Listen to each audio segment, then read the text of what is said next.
Hello everybody and welcome. In this video I'm going to show you how to change SideTone volume for your headphones Logitech G933.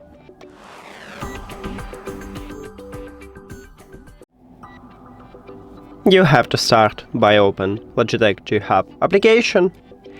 Of course you need to add your headphones to the app and then you will see them at the device list. Click at your headphones. And in the headphones, we have SideTone. So, if you want to hear your own voice more louder, you need to move this dot to the left.